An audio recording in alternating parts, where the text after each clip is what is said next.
Babalik kami dyan? Yes. In fact, hindi dapat tumitigil yan. Dapat tuloy-tuloy yan. Paulit-ulit. Ako nga po, 22 years na prospect pa. Bakit? Nandiyan yung business eh.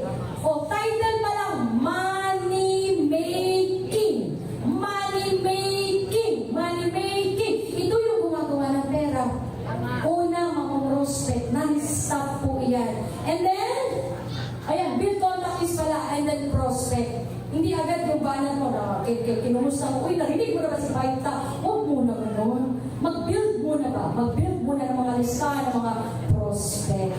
Getting to know muna, paramdam ka muna kasi baka after 10 years, hindi ka naman nangumusta. Out of the blue, inalok mo ng Baita, o i-unfriend ka yan. Unti-unti lang ba? Jutay-jutay lang, okay? Huwag masyadong biglaan. Nasa-shock ang iba pag ganyan ang diskarte natin sa prospecting. Okay, number 2, prospecting. After beginning a relationship with your 5 contacts, make sure na prospect them. At huwag niyong i-judge yung mga prospect ninyo. Sometimes, marami sa atin nag-judge. So, paano? Ay, mayaman na si ate, hindi nasasali yan, hindi nakakarir yan. Ako, I suggest, alukin mo yung may pera. Lalo kapag bago ka. Why? Tanong niyo bakit? Kasi, sigurado may pabayad dun eh. Pag inalok mo, hindi ka tatanihan. Kung yan ang kauna-unahan mong prospect, at least hindi ka buta. Nakukuha? At least yung unang alok mo, positive. Diba? Hindi man kumarir yan, at least nagka-check ka. May first check ka na tinatawag. Pang-bring-in ba? Nagkaintindihan? O, yung iba kasi bago. Ang inuna, bawal sa utang, may prospect. O kung muna-munahin, yung sigurado walang pambili yun. Bawal nga sa utang, eh. Nagkakaintindihan? Yung inalok mo, una, hindi, walang pambili ng pagkain sa bahay nila. Naputulan ng kuryente. Hindi, baita ka para may pamayad ka ng kuryente. Hindi nga makabili ng pangkain. Inuna mo pa siya. Natural tatanggihan ka. Nakuha? Unahin niyo muna yung mga positive. Unahin niyo muna yung alam mo na kaya. Yung may potential. Hindi man kumalit na katulad natin. At least positive ang nasimulan. Nakuha? Ayun, iba kasi pinakamahirap yung pinapili. Hindi ko sinabing huwag alukin yung mga walang-wala. Huwag mo lang unahin. Para yung buwan naman mo, maganda-ganda naman. Nagkaintindihan? After ng prospecting, syempre, i-invite mo na. Yes, master naman na natin yan. Nag-i-invite tayo sa mga, ito, sa country, sa mga sineset na mga road tour, na mga outlines ninyo, etc., etc. At least 5 people, araw-araw. Sino yung nakakagawa niyan? Sige nga. Sino nakakagawa ng 5 tao kada araw na nag-i-invite? O, tingnan nyo na, tapos gusto nyo yumaman. Who? Wala. Kahit isa? Oh my God. Seryoso ba to? 4. 3. Tapos yung kamay nyo para makita naman nila. 2. 1. Wala. Hello, seryoso ba to? Hindi kayo nag-i-invite everyday? Uy, kausapin niyo po ako. Nai-invite? Okay. Hindi sinisipot. Pero nag-i-invite naman. Ilan ba in-invite mo? Dapat 5 daw everyday. Para kumain dyan man yung 3, may 2 kang extra. Tama? Uy! Kung hindi nyo nagagawa to, may problema talaga tayo. Anong title?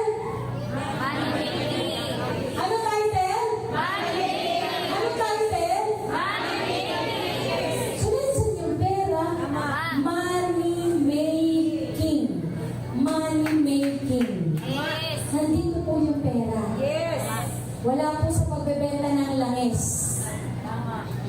Yung pagbebenta ng langis, pamasahe yun. Pwede, pangkain, pang-siopaw. Ilang langis ang ibebenta mo sa isang araw para maka-15 ka isang araw.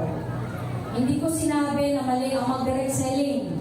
Wala ka sa money making activities yung direct selling, Saka habang buhay, ilang langis ang ibebenta mo habang buhay.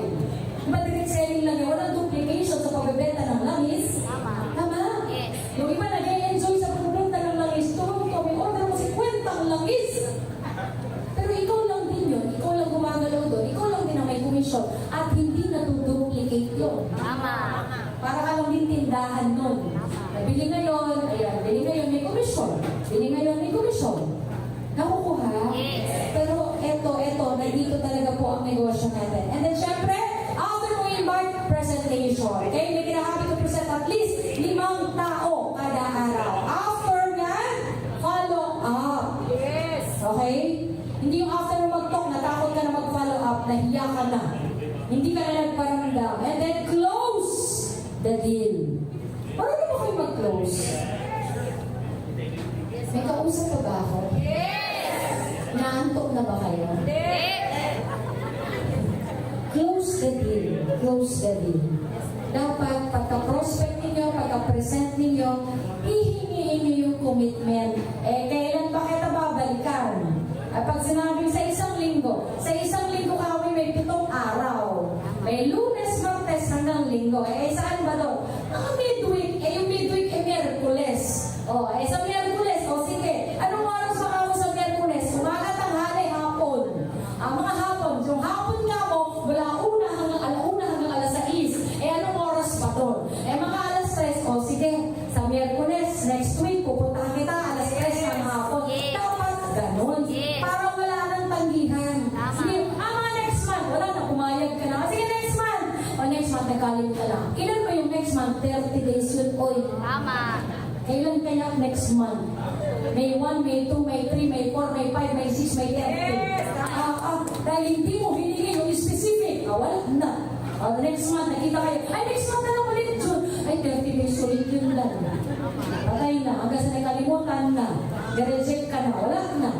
Nagkaintindihan? Yes. Importante ang closing. Okay? And then self-development, spend at least 60 minutes a day on improving your skills. Ewan ko kung ginagawa nyo to. Kasi ako, ginagawa ko to sa sasakyan. Nagpa-practice ako lagi. Great morning! Great morning. Yung tono, yung paano mag-talk, pinapractice ko po yan. Oo, tapos yung mga kwento na i-share ko, pinapractice ko yan. Every time na mag-guest ako sa mga sizzle, sa ibang mga to, pinapractice ko po yung mga linyahan. Ginagawa nyo rin ba yan? Yes. Mga 5 lang yung gumagawa. So yung 395, hindi. Okay? So talk to your team. Ayan, talk to your team. Kung may team na kayo, talk to 5 people daily in your team. Your dealers, upline, downline, and your leader. Kumustahin nyo? Alam niyo po, number 1 requirement sa multi-level marketing business is communication. Yes. Number 1 requirement yan. Kaya kung may mga apply na matagal mag-reply, yung itinext mo na umaga nag-reply the following day, huwag kang mag-expect na bibilis ang takbo ng grupo mo yan. Tama. Lalo ngayon ang mga tao mainipin, mabuisitin, madaling mabuisit. Mabuisitin nga ang tawag doon. Oo. So, communication is number 1 requirement po sa negosyo natin. Tandaan yan. So, dapat constant ang communication natin sa upline. Kumustahin yung mga upline nyo paminsan-minsan. Ang mga upline tao din naman. Naghihintay din ng mga kumusta, hi, hello yan. Ako din. Oo, nag-aabang lang din ako, mga hi, hello siya. Kasali pala ako. Tapos siyempre, gano'n din yung mga, siyempre tayo kasi tao. Tao ba kayo? Yes. Lahat tayo gusto natin maramdaman na special tayo, right? Tama. O kung ikaw feeling mo special ka sa upline mo, sa downline mo, malaking impact nun sa bawat individual. Yes. Yung makumusta ka, minsan nga may nakakachat ako, kahit hindi ko kilala, nare-replyan ko. Tapos after ko replyan, alam mo sinasabi, hala, grabe naman si Ma'am Shirley. Oo, nagre-reply pa sa mga katulad ko na bago, na hindi naman ako kakilala, na hindi naman ako talagang nakakatransaction. Sabi ko, bakit? Good morning ka, good morning back lang naman din ako. Oh, malaking impact nun sa kanila. Marami naman nila na special pa sila. Ay, lalo na pag inamusta mo, lalo na pag in-invite mo pang magkape, oh, diba? Kami minsan, ginagawa ko sa mga leaders ko, pagka hindi ko nakikita, madalas, nag-inventory kasi ako na leaders. Nag-inventory, ibig sabihin, uy, nasa na si ganito? Uy, kumusta na si ganito? Yung mga leaders na alam ko na productive, tapos nawawala sa eksena. Yun yung inventory na sinasabi ko. Kumusta na kasi ganito? Tapos minsan ko kumustahin ko. Yung iba, nag-house visit ako. Halimbawa, lasinggero. Ang alam kong weakness inom. Dadala ko ng pulutan sa bahay. Ganun po ang ginagawa ko. Yes, kailangan ko kasi makakonect sa kanya. Pag may dala kang pulutan, bibili ng inumin yun. Makikipagkwentuhan yun. Malalaman mo yung reason, bakit hindi siya active. Doon mo malalaman minsan na may problema pala sa buhay, namatayan pala ng pusa, diba? Iniwan pala ng asawa. So, hindi kasi minsan ibig sabihin, tinangihan ka, ayaw na sa'yo. Alamin muna natin yung dahilan. Yes. Okay? Baka hindi na pala kumakain ng maayos dahil wala ng pera. Tapos inaaway mo pa sa text, "Hoy! Sabi siya mag-training ka, wala ka pang kwenta kung downline." Dinownline mo pa, di ba? So, dapat alamin din natin, nagkakaintindihan? Yes. Ang birthday, padala niyo naman kahit maliit na cake lang. O kahit cupcake lang, na may kandila. Maalala niyo lang na birthday niyo pala. Katulad kanina, may nakita lang kasi ako sa Facebook, birthday niya pala. Ayoko siya pinate kasi, wow! Malapit na tayo matapos. Kaya ako siya pinate kasi lagi ko siya nakikita nagda-like sa mga post ko. So kahit hindi naman kami direktang magkakilala, hindi ko naman siya, actually hindi ko siya kilala. Pero kanina, alam niyo ba, nag-text sa akin yung kapatid. Sabi niya, "Ma'am Shirley, center owner to ng Aklan." Sabi niya, si Rose. "Ma'am Shirley, tuwang-tuwa si Mon Buendia," sabi niya. Sabi ko, "Ay, nakaling mo ba siya?" Sabi niya, "Ay, hindi, kapatid ko yun." "Ay, kapatid mo pala." Sorry, pareho kayo ng apelido, ano? Di sabi niya, "Sabi ko, tuwang-tuwa. Binati mo raw kasi ng happy birthday." Parang hindi daw niya maintindihan yung saya na yung isang platinum award ng Vita Plus, babatiin siya. Actually, yung binati mo siya, parang wala lang sa akin. Di ba yung standard lang? Yung kung birthday mo, nasa wall ko, dumaan yung mukha mo doon, batiin din ka happy birthday. Siya, consistent siya naglalike sa mga post ko. Ang laki pala ng impact mo. Yes. So nakakatuwa lang. Imagine ninyo kung hindi tayo suplada. Mabait tayo sa lahat ng mga kagrupo natin. Hindi natin inaaway yung mga downline natin. Di ba parang ang saya lang lahat? Hindi nyo inaaway yung mga upline nyo. Di ba parang ang saya lang lahat? Di ba? Parang marami nakaka-relate yan sa likod O yung mga upline naman, huwag nyo naman iparamdam na may favorite kayo. Di ba, Mike?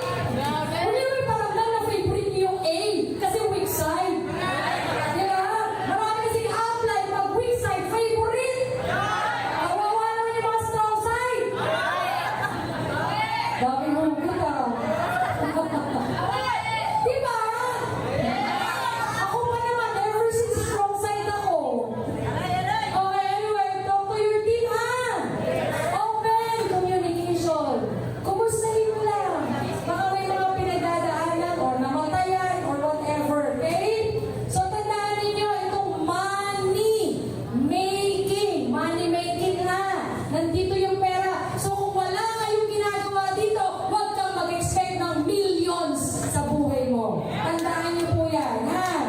Build contact list, perspective, inviting, presentation, follow-up, roasting, self-development, and talk to your team. Yan yung 8 na money-making activities na pwede mong gawin. Okay? 3 ways to create leaders under your team. Commit to money. See? To create leaders, syempre kailangan makapagpasali ka ng maraming leaders. Nandun yun sa money-making activities. Paulit-ulit yan. Duplication lang din yan. Okay? Give them small tasks to do. Sample, nag-create ka ng event. I-co-host mo yung isa. Yung isa, paghawakin mo ng laptop. Yung isa, power palakpak committee. Kamo kayo dahil di ka marunong mag-talk. Tagapalakpak kayo. Yung isa, game master. Yung isa, raffle master. Para lang maramdaman ng bawat isa na involved sila sa team mo. May role yung bawat isa. Malinaw? Ayan, may prayer leader pa, di ba?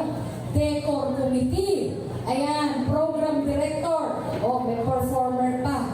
Yung mga mahilig sumayaw at kumanta. May